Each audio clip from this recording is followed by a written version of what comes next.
Hi everyone, welcome to my YouTube channel physics arena. और आज हम डिस्कस करेंगे डिफरेंशिएशन। लास्ट 2 वीडियोस में भी हमने डिफरेंशिएशन ही डिस्कस किया था और आज हम तीसरा वीडियो बना रहे हैं डिफरेंशिएशन के ऊपर। बच्चों, डिफरेंशिएशन जो है, जैसे कि मैंने आपको पहले भी बताया था, फिजिक्स में इसका बहुत ही इम्पोर्टेंट रोल है, इसलिए आपके लिए इसको समझना बहुत ज़रूरी है। अब ये होती क्या है, इसको कैसे करना है, इसके बारे में मैंने आपको लास्ट 2 वीडियोस में दिखाया है। जिसने अभी वीडियो नहीं देखी वो प्लीज़ इससे पहली वाली वीडियोस देख लीजिए, उसके बाद वो आज की वीडियो देखेगा। तो चलिए आज हम इसमें डिस्कस करने वाले हैं चेन रूल क्या होता है। लास्ट वीडियो में मैंने आपको बताया था प्रोडक्ट रूल और डिवीजन रूल क्या होता है डिफरेंशिएशन में, और आज हम डिस्कस करेंगे चेन रूल। तो चलिए बच्चों देखते हैं चेन रूल क्या है, किस तरह से इसको अप्लाई किया जाता है। तो मान लीजिए हमारे पास एक प्रॉब्लम है, एक फंक्शन है y equal to sine x whole square. मान लीजिए इस तरह से कोई फंक्शन है। बच्चों एक बात याद रखिएगा, चाहे आप साइन स्क्वायर x लिखिए चाहे साइन x का होल स्क्वायर लिखिए, मतलब इन दोनों का एक ही होता है। और यहाँ पर ये एंगल है और ये साइन फंक्शन है, तो यहाँ पे स्क्वायर जो है वो एंगल का नहीं है, वो साइन फंक्शन का स्क्वायर है, ये याद रखिएगा। तो जब पावर वाली टर्म्स होंगी तो इसको डिफरेंशिएशन कैसे करेंगे, चलिए देखते हैं। यहाँ पे लगता है चेन रूल। तो देखिएगा, सबसे पहले हम क्या करेंगे, apply differential operator both sides, दोनों तरफ डिफरेंशियल ऑपरेटर अप्लाई करेंगे। तो dy अपॉन dx, याद रखिएगा जो यहाँ पे वेरिएबल होगा उसी के विद रिस्पेक्ट में y का डिफरेंशिएशन किया जाएगा। और यहाँ पर क्या आएगा, d upon d x sine x का स्क्वायर। या एक और बात और याद रखिएगा, d के नीचे ही dx लिखना है, किसी इसको आगे करके नहीं लिखना है। अब देखिए बच्चों, जब आप इसका डिफरेंशिएशन करेंगे तो यहाँ पे चेन रूल कैसे अप्लाई होगा। सबसे पहले हम इसकी पावर का डिफरेंशिएशन करेंगे, उसके बाद इस ब्रैकेट वाली टर्म का डिफरेंशिएशन करेंगे। और जब पावर का करेंगे तो बीच वाले को नहीं छेड़ेंगे और बाद में फिर सेपरेटली बीच वाले का डिफरेंशिएशन करेंगे। या फिर आप ऐसे सोच लीजिए कि इस साइन एक्स को x एज्यूम करो और x पावर 2 का डिफरेंशिएशन एज्यूम करो, क्या होता है। तो हम जानते हैं 2x 2 माइनस 1, यही होता है। अब बीच में क्या है, बीच में जो भी होगा उसको एज इट इज लिख दीजिए, इनटू फिर जो बीच में है, अभी हमने सिर्फ पावर का किया, बीच वाले को तो कुछ नहीं किया। अब बीच वाला जो भी होगा ब्रैकेट में उसका अलग से डिफरेंशिएशन साथ में करना है, इसी को कहते हैं चेन रूल। तो यहां पे आएगा 2 साइन एक्स इनटू, यहां पे साइन एक्स का डिफरेंशिएशन होता है कॉस एक्स, ये मैंने लास्ट वीडियो में आपको बताया था। तो this is the differentiation of y with respect to x, this is the answer. तो इस तरह से हमने इसको सॉल्व कर लिया। इसी तरह से this was problem number 1। Problem number 2 फिर से करते हैं। लेट अस सपोज y एक फंक्शन है हमारे पास और उसका वैल्यू है 3x square plus x cube plus 2 का पावर 4। अब इसका डिफरेंशिएशन करना है। अगर ये पावर 4 नहीं होता तो फिर तो आप आराम से कर लेते, लेकिन पावर 4 होगा तो क्या करेंगे, देखिए ये बीच वाला जो है ब्रैकेट के अंदर इसे फंक्शन कहते हैं और ये ऊपर इसका ये पावर है। तो सबसे पहले पावर का डिफरेंशिएशन करेंगे, बीच वाले को एज इट इज रखेंगे, फिर बीच वाले का अलग से डिफरेंशिएशन करेंगे। तो देखिए कैसे करेंगे। सबसे पहले आप डिफरेंशियल ऑपरेटर अप्लाई कर दीजिए। याद रखो जो भी इंडिपेंडेंट वेरिएबल यहाँ पे होगा उसी को नीचे लिखना है। तो d upon d x of 3x square plus x cube plus 2 का पावर 4, ये ऑपरेटर जो है वो इस पे अप्लाई होगा। तो सबसे पहले पावर का डिफरेंशिएशन करो। तो पावर का करेंगे तो क्या आएगा 4, जैसे आपको पता है x पावर 4 का डिफरेंशिएशन क्या होता है, ये होता है 4x 4 माइनस 1। उसी तरह से यहाँ पे क्या होगा 4, और जो ब्रैकेट में है उसको वही लिख लीजिए और यहाँ पे आएगा 4 माइनस 1। ब्रैकेट में क्या है 3x square plus x cube plus 2 into D upon d x of, जो भी ब्रैकेट में होगा उसको यहाँ लिख दीजिए 3x square plus x cube plus 2, ये देखिए। और यहाँ से फिर से लिखिएगा 3x square plus x cube plus 2 power 3 into, अब देखिए यहाँ पे एक बड़ी ब्रैकेट को लगाते हैं और सबसे पहले डेरिवेटिव इस पे अप्लाई करो, फिर इस पे करो और फिर इस पे करो, क्योंकि यहाँ पे डिस्ट्रीब्यूटिव लॉ लगता है। तो 3 into D upon d x of x square plus D upon d x of x cube plus D upon d x of 2, ये इस तरह से हमने यहाँ पे लिख दिया। इसके नेक्स्ट में हम क्या करेंगे, इसके आगे और देखते हैं। फिर इसको एज इट इज लिख लीजिए, ये तो वैसे ही है 3x square plus x cube plus 2 power 3 into bracket start. देखिए बच्चों ये 3 लिखो पहले, इंटू एक्स स्क्वेयर की डिफ्रेंशिएशन करो तो आएगा 2x, ये आप जानते हैं। फिर एक्स क्यूब की करोगे तो क्या आएगा 3x square plus constant number कोई भी हो उसका डिफ्रेंशिएशन हमेशा 0 होता है, that is equal to 4 3x square plus x cube plus 2 power 3 into 6x plus 3x square. तो बच्चों दिस इज द आंसर। इस तरह से हमारा इसका आंसर बन गया। इसके आगे इसको सॉल्व करने की ज़रूरत नहीं है, तो आप यहीं तक इसको स्टॉप कर सकते हैं। तो in this way we can solve this problem. तो चलिए इसके आगे और भी इसकी प्रॉब्लम्स देखते हैं कैसे कैसे करी जाती हैं। Problem number 3, y equal to sine, या हम ऐसा भी लिख सकते हैं इसमें कॉस x या कॉस ऑफ थीटा का पावर 7। आप इसको आराम से सॉल्व कर सकते हैं। कैसे करेंगे, d y upon d theta equal to d upon d theta cos of theta power 7, that is equal to, सबसे पहले क्या लिखेंगे 7 cos theta power 7 minus 1 into d by d x of जो भी ब्रैकेट में होगा दैट इज कॉस थीटा, यहाँ पे भी थीटा आएगा, that is equal to 7 cos theta power 6 into minus sine theta, cos का डिफ्रेंसिएशन माइनस साइन, यहाँ से आया 7, ये माइनस को यहाँ लेके साइड पे लिख दीजिए, -7 cos 6x, sorry it's theta actually, into sine theta. तो बच्चों this is the right answer. Number 4 problem, इसी तरह से हम बहुत सारी प्रॉब्लम्स को बना सकते हैं। कुछ प्रॉब्लम्स मैं आपको दे देता हूं, जैसे y equal to 3x cube plus 4x plus 2 का पावर रूट, ये आप सॉल्व करेंगे। y नंबर 5 प्रॉब्लम है, y equal to cos square x plus sine square x को आपने पूरा प्रॉपरली सॉल्व करना है। या मैं क्यूब कर देता हूँ, यहाँ पे भी क्यूब कर देता हूँ, क्योंकि आप सीधा उसका 1 भी लिख सकते थे। Number 6, y equal to root of 10x, इसका करना है। 8 प्रॉब्लम देखिए, और 7 प्रॉब्लम, y इक्वल टू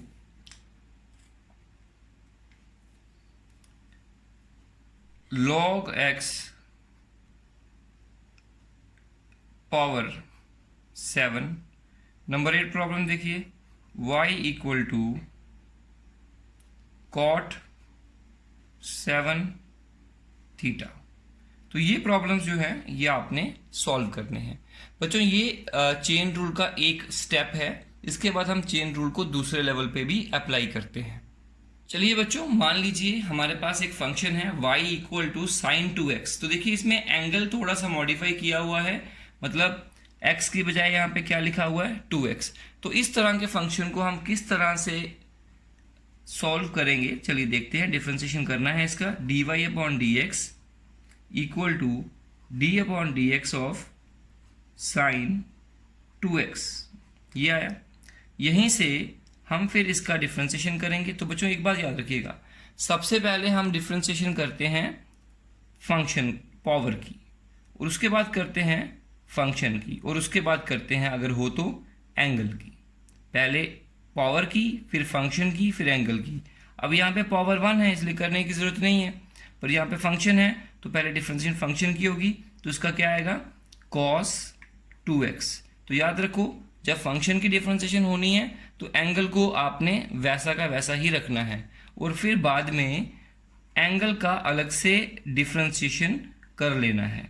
तो देखिए पिछली बार हम पावर और फंक्शन का करते थे, इस बार फंक्शन का और पावर का एंगल का कर रहे हैं। तो कॉस 2x इंटू 2x का डिफ्रेंशिएशन होता है, 2 कांस्टेंट है बाहर आ जाएगा, dx by dx that is 1 हम जानते हैं। तो cos 2x into 2 that is 2 cos 2x, this is the derivative. इस तरह से इसको सॉल्व कर सकते हैं। तो चलिए नंबर 2 प्रॉब्लम देखते हैं फिर से कैसे करेंगे। मान लीजिए y इक्वल टू आपके पास है साइन x क्यूब। तो बच्चों याद रखो यहाँ पे ये क्यूब जो है ये फंक्शन का नहीं है, ये एंगल का है। तो इसका डिफ्रेंशिएशन कैसे करोगे, dy upon dx equal to differentiation of sine x cube.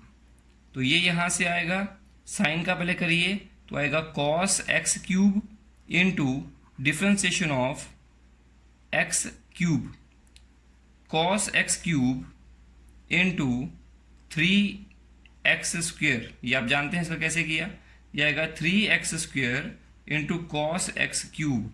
तो ये आएगा डिफ्रेंशिएशन ऑफ y। तो दिस इज द आंसर। इस तरह से इसको भी हम सॉल्व कर सकते हैं। तो ये 2 प्रॉब्लम्स मैंने आपके यहाँ पे सॉल्व कर दिए। इसके बाद प्रॉब्लम नंबर 3 देखते हैं। प्रॉब्लम नंबर 3 क्या है ये देख लीजिए, एक बार इसको नोट कर लीजिए कैसे बनाया मैंने। तो चलिए प्रॉब्लम नंबर 3 करते हैं, इसके बाद में आगे बढ़ते हैं थोड़ा सा। तो चलिए देखिए अगला प्रॉब्लम हमारे पास नंबर 3 क्या आएगा, y equal to cos of root x. मान लीजिए इस तरह से दिया हुआ है, तो आप कैसे करेंगे derivative, dy upon dx equal to differentiation of cos of root x. तो दैट इज इक्वल टू, यहाँ पर पहले आप लिख लीजिए कॉस का डिफ्रेंशिएशन करना है पहले फंक्शन का, फिर बाद में एंगल का करेंगे। तो फंक्शन का क्या आएगा, minus sine of root x into differentiation of root x. तो बच्चों रूट एक्स का डिफ्रेंशिएशन वैसे तो मैं डायरेक्टली जानता हूँ, लेकिन मैं आपको पूरा सॉल्व करके दिखाऊंगा। साइन रूट एक्स इंटू, अब देखिए रूट एक्स का मतलब होता है एक्स पावर 1/2, तो डिफ्रेंशिएशन ऑफ एक्स पावर 1/2 करेंगे। तो that is equal to minus sine root x into x power यहाँ पे आएगा 1/2, इसका आएगा एन एक्स एन माइनस 1, ये एन है तो 1/2 minus 1 that is equal to minus sine root x into 1/2 x का पावर माइनस 1/2, क्योंकि 1/2 माइनस 1 माइनस 1/2 होता है। That is equal to minus sine x root x into 1/2 into, इसको नीचे लिखिए 1 upon x power 1/2 that is minus sine root x into 1 upon 2 root x, x power 1/2 is root x, ये आएगा 1 upon 2 root x minus का into sine root x. This is the answer. तो ये हमने यहाँ पे इसको सॉल्व कर दिया। तो इस तरह से हम इस प्रॉब्लम को सॉल्व कर सकते हैं। तो चलिए इसके बाद नेक्स्ट प्रॉब्लम को सॉल्व करते हैं। नेक्स्ट प्रॉब्लम हमारी होगी, हम कुछ भी एज्यूम कर सकते हैं, y इक्वल टू, हम इसको ऐसे लिख सकते हैं tan 3x square plus 2x plus 1।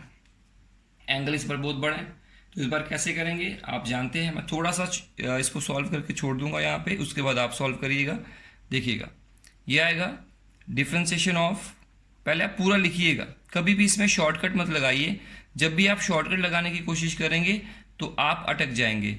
याद रखो जब आपने चलना सीखा था बचपन में, तो पहले आपने हाथ पकड़ के चलना सीखा था मदर का, उसके बाद में आपने धीरे धीरे चलना सीखा था, फिर भागना सीखा।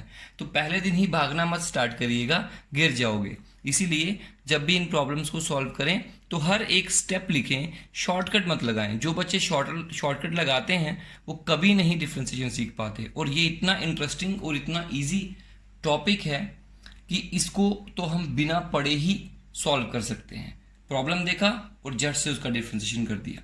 तो देखिए इसका करना है, कैसे करना है, देखिए सबसे पहले tan का होगा sec स्क्वेयर, जो भी फंक्शन होगा, into differentiation of 3x square plus 2x plus 1। तो देखिए इसके बाद क्या आएगा, sec square 3x² plus 2x plus 1 into इसका आएगा 6x+2। तो यहाँ पे बस आंसर हो गया। पर याद रखिएगा ये है एंगल, ये अलग है इससे। मतलब मैं इसको फिर से एक बार लिख के दिखा देता हूँ आप लोगों को, ऐसे थोड़ा कंफ्यूजन होता लिखने में। तो इसको पहले लिख लीजिए 6x+2 sec square 3x² plus 2x plus 1। तो दिस इज द आंसर। यहाँ पे हमें पता है कि यही एंगल है, पर यहाँ पे ऐसा लग रहा है जैसे ये भी एंगल है और साथ में ये भी जुड़ गया हुआ है, तो इसलिए ये जुड़ा नहीं है, ये अलग है, तो इसलिए इसको इस तरफ लिखिएगा। तो ये हमारे पास 4 प्रॉब्लम्स हमने सॉल्व करी इसी के ऊपर। तो चलिए एक प्रॉब्लम और भी देख लेते हैं इसके ऊपर। Number 5 problem number 5, y equal to, आप इसका डिफ्रेंसिएशन करिए tan रूट 3x² प्लस 2, ये आप करेंगे। Number 6 problem, y equal to sine square theta upon cot cube theta, इसको भी आप करिए। इसमें एक तो चेन रूल लगेगा, साथ साथ में इसमें डिवाइड रूल भी लगेगा। प्रॉब्लम नंबर 7 पे लिखिए y इक्वल टू e⁻x का पावर 4, इसको करिए। Problem number 8, y equal to, इसमें लिखिए आप 3x³ प्लस 4x का पावर -7, इसको करिएगा। इसके बाद नंबर 9 प्रॉब्लम है y equal to cos of sine of theta, इसको करिएगा। तो ये प्रॉब्लम्स आप चेन रूल के ऊपर सॉल्व करिएगा। अब ये जो हमने यहाँ पे सीखा कि पहले फंक्शन का करना है फिर एंगल का करना है, और जो पिछली बार सीखा प्रॉब्लम्स में कि पहले पावर का करना है और फिर फंक्शन का करना है, इन दोनों को मिलाकर हम अब कुछ प्रॉब्लम्स को सॉल्व करते हैं। हमारे पास एक प्रॉब्लम है y equal to sine cube 2x। तो अब देखिए इसको कैसे करना है। इसको हम ऐसे भी लिख सकते हैं y equal to sign 2x का पावर 3। तो चलिए इसको सबसे पहले हम ऑपरेटर लगाते हैं इसके ऊपर, that is equal to d/dx of sine 2x 3। इसको स्टेप में ही करना है, कभी भी शॉर्टकट मत लगाइए स्टार्टिंग में। देखिए आप क्या करेंगे, इसको 3 साइन 2x का पावर 3 - 1 nx, इसको पूरे को x मानो, nx n-1, और जो ब्रैकेट में है उसका डिफ्रेंसिएशन अलग से करो, sine 2x that is equal to 3 sine 2x का होल स्क्वायर, इसका तो हो गया। अब इसके ऊपर ऑपरेटर लगना है, तो उसका आएगा cos 2x, लेकिन साथ में फिर उसके बाद में 2x की डिफ्रेंसिएशन अलग से होगी। ऑब्वियसली इसका तो मैंने आपको अलग से सिखाया ना, तो पहले सबसे पहले पावर का हुआ, फिर एंगल का हुआ, और अब उसके बाद पहले पावर का हुआ, फिर फंक्शन का हुआ, और अब एंगल का होगा। तो ये आएगा 3 साइन 2x का power 2 into cos 2x into 2, क्योंकि 2x का 2 आएगा, and that is equal to 3, इस 2 को इससे मल्टीप्लाई कर लीजिए, 6 sine square 2x into cos 2x। This is the answer. इस तरह से हम इसको सॉल्व कर सकते हैं बच्चों। देखिए हो गया सॉल्व। तो इसी तरह से आप चेन रूल की प्रॉब्लम्स को भी सॉल्व कर सकते हैं। मैं आपको और भी प्रॉब्लम्स दे देता हूं इस पे। नंबर 2, y इक्वल टू, मैं ऐसे लिख देता हूं इसको, root of tan x root x, इसको सॉल्व करिए। Number 3 problem, y equal to cube root of sine of root x, इसको सॉल्व करिए।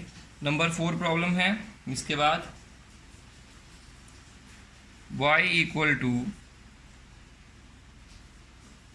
Cos of power 4 into x square, इसको करिए।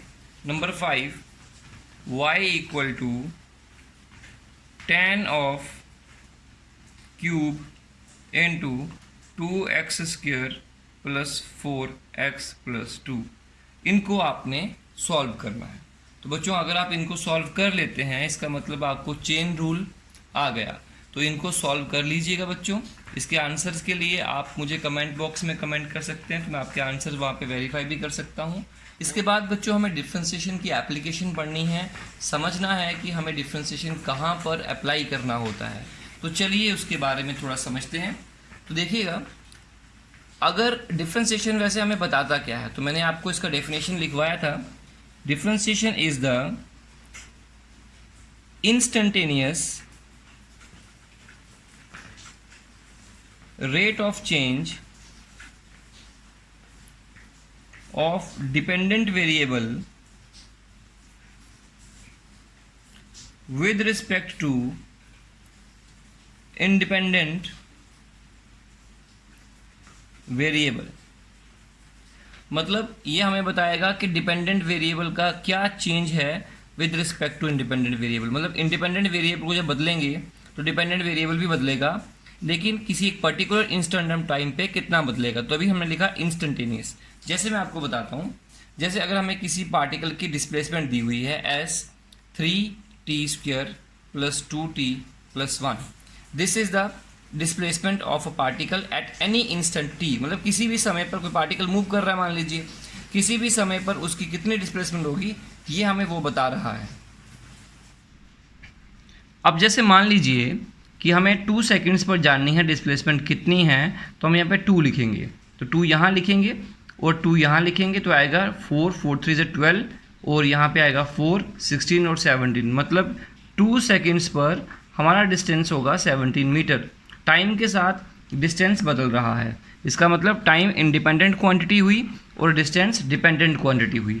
अब मैं ये जानना चाहता हूँ कि what is the instantaneous rate of change of displacement और distance with respect to time. तो मुझे क्या करना पड़ेगा, मुझे ds/dt करना पड़ेगा। That is instantaneous rate of change of displacement with respect to time. That is equal to d/dt 3t² + 2t + 1। और किसी भी चीज़ का जो रेट ऑफ चेंज होता है उसे हम वेलोसिटी कहते हैं। तो ये हो जाएगी हमारी वेलोसिटी। तो वेलोसिटी ऐसे निकाली जाती है। एक वेलोसिटी आप ऐसे भी निकालते थे, डिस्टेंस अपॉन टाइम। इसको लिख रहे हैं ds/dt, इसको लिख रहे हैं s/t। तो बच्चों यहाँ पे जो फॉर्मूला होता था डिस्टेंस अपॉन टाइम का, वो फॉर्मूला हमें बताता था, उसका वेलोसिटी का फॉर्मूला होता था total distance upon total time. तो जब आपने टोटल डिस्टेंस कवर किया डिवाइडेड बाई टोटल टाइम जो लगा उसमें, उसे कहते हैं एवरेज वेलोसिटी। वो एक इंस्टेंटेनियस वेलोसिटी नहीं होती, वो एवरेज वेलोसिटी होती है। तो बच्चों जैसे मान लीजिए आप दिल्ली से बॉम्बे जा रहे हैं एक ट्रेन में, और मैंने आपसे ये पूछा कि एक पर्टिकुलर स्टेशन को जब आप क्रॉस कर रहे थे, एक पर्टिकुलर एरिया को जब आप क्रॉस कर रहे थे, या 5 मिनट पर, या आपकी गाड़ी जब निकली थी, ट्रेन निकली, और 5 घंटे 5 मिनट पर आपकी क्या स्पीड थी, that is called instantaneous speed. और ऐसे ओवरऑल जो भी स्पीड्स ट्रेन ने ली होंगी पूरी जर्नी में, उसका जो एवरेज वैल्यू होगा उसे हम एवरेज स्पीड कहेंगे। तो एक एवरेज स्पीड होती है, एक इंस्टेंटेनियस स्पीड होती है। तो ये जो है total distance upon total time, जैसे आप छोटी क्लासेस में करते थे, इसे कहते हैं एवरेज वेलोसिटी। और ये जो डिफ्रेंशिएशन करके आप निकालते हैं, इसे कहते हैं इंस्टेंटेनियस वेलोसिटी। तो instantaneous rate of change of displacement with respect to time is known as velocity. तो ये वेलोसिटी का फॉर्मूला है। तो अगर आप डिस्प्लेसमेंट को डिफ्रेंशिएट करेंगे with respect to time, you will get velocity. और वेलोसिटी कितनी आएगी, यहाँ से आएगा 3 × 2t + 2, और इसका क्या आएगा 0, that is 6t + 2। This is the velocity. Unit आप लिख सकते हैं इसके साथ में। अब फिर से देखो, आपने एक्सेलरेशन के बारे में सुना होगा। एक्सेलरेशन क्या होती है? एक्सेलरेशन होती है वेलोसिटी अपॉन टाइम। ये होती है average acceleration, average total velocity का, total velocity upon total time taken, that is average velocity. लेकिन एक होती है acceleration, that is instantaneous acceleration, और उसका फॉर्मूला होता है rate of change of velocity with respect to time. एक सेकंड में जितनी वेलोसिटी बदलती है उसे एक्सेलरेशन कहते हैं। तो वेलोसिटी अपॉन टाइम लिखेंगे तो एक्सेलरेशन एवरेज वाली आएगी, और इंस्टेंटेनियस डिफ्रेंशिएशन करेंगे वेलोसिटी का विद रिस्पेक्ट टू टाइम में, तो आपको इसकी एक्सेलरेशन कौन सी मिलेगी, instantaneous acceleration. That is equal to d/dt × 6t + 2। तो दैट इज इक्वल टू इसका डिफरेंशिएशन करो आएगा 6, तो एक्सेलरेशन कितनी आई हमारे पास 6 आई। तो इस तरह से हम अगर डिस्प्लेसमेंट का डिफरेंशिएशन करें तो वेलोसिटी मिलता है, मतलब वेलोसिटी का फॉर्मूला क्या होता है ds/dt, और एक्सेलरेशन का फॉर्मूला क्या होता है याद रखो dv/dt। इस तरह से हम एक्सेलरेशन भी निकाल सकते हैं, वेलोसिटी भी निकाल सकते हैं। बट ये कौन सी वाली एक्सेलरेशन है, this is instantaneous acceleration, this is instantaneous velocity. अगर सिंपली ऐसा लिखा हो velocity equal to distance upon time, that is average velocity, और acceleration equal to velocity upon time, that is called average acceleration. तो ये बातों को बच्चों याद रखिएगा, इसके ऊपर काफ़ी ज़्यादा न्यूमेरिकल पूछे जाते हैं और साथ में इनको हमें फिजिक्स में अप्लाई भी करना है। फिर से एक बात को सुनिएगा मेरी ध्यान से, हम क्या पढ़ रहे हैं, मैं फिर से बता रहा हूँ आप लोगों को, कभी भी कोई क्वांटिटी अगर किसी और क्वांटिटी के साथ बदल रही है तो उसका जो इंस्टेंटेनियस रेट ऑफ चेंज है वो डिफ्रेंशिएशन होती है, वो डिफ्रेंशिएशन से कैलकुलेट किया जा सकता है। मैं आपको एक और एग्जांपल यहाँ से छोटी सी एग्जांपल दे सकता हूँ।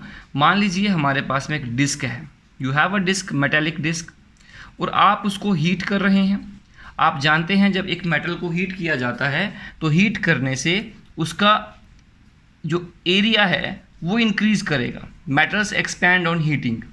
तो अब उसके जो एरिया इंक्रीज़ करने का जो स्पीड है या उसके एरिया इंक्रीज़ करने का जो रेट है या एरिया जो है किसी भी टाइम पे, वो कैसे दिया जाता है 6t² + 4t + 1।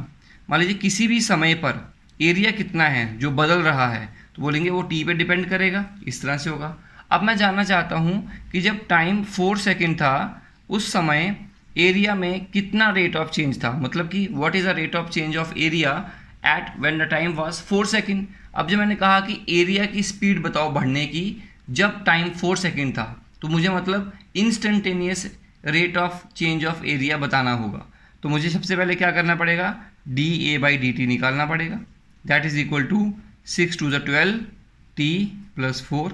उसके बाद मुझे बताना पड़ेगा कि एरिया जो है उसका जो स्पीड है बढ़ने का, rate of change of area with time, जब टाइम 4 सेकेंड था तब क्या उसका रेट ऑफ चेंज था। तो आप क्या कैसे लिखोगे, 12 × 4 + 4, दैट इज 12 4 = 48, जाएगा 52। तो 52 is the instantaneous rate of change of area with respect to time at t = 4 second. इस तरह से बच्चों इनको करते हैं।